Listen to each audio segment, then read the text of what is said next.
So common myths. Opioids damage the body. They don't. The brain makes opiates.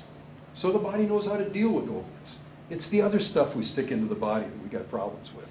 People that use opioids are likely to become addicted. Well, that's at 5% or even less according to some of the addictionologists.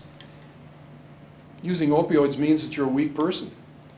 Toughing it out is always better than using pain medication. And pain builds character. So you got to have character. So you got to have pain in order to do it.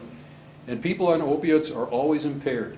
Now I've got the references in one of the last slides on this that shows that there's been some meaningful studies done of people that are driving with opiates and are no more prone toward motor vehicle accidents than anyone else.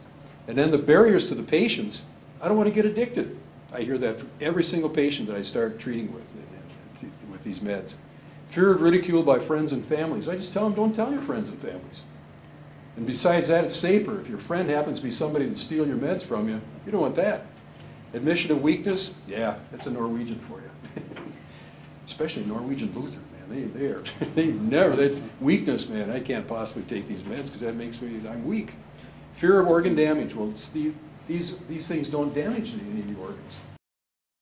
It's the stuff that they put in it that cuts some of these meds, like in cocaine and that kind of thing, that damages their bodies. And then they preconceived concepts of the medication. And boy, there's a lot of that out there. OxyContin is hillbilly heroin, and there's all kinds of various slangs for these things. Physical dependence is not the same as addiction. Tolerance and physical dependence are both part of the body's adjustment. Addiction rarely results from the use of prescribed medication. Belief that the patient's faking? Probably 90% of the doctors. Misunderstanding addiction for dependence. Fear of the agencies. They're fearful of the state board.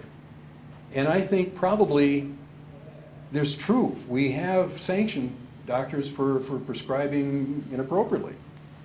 But most of the pressure, I'm convinced, comes from their peers. And I'll bet you guys have peers that say, well, if you prescribe these medications, you're going to get in trouble with the board.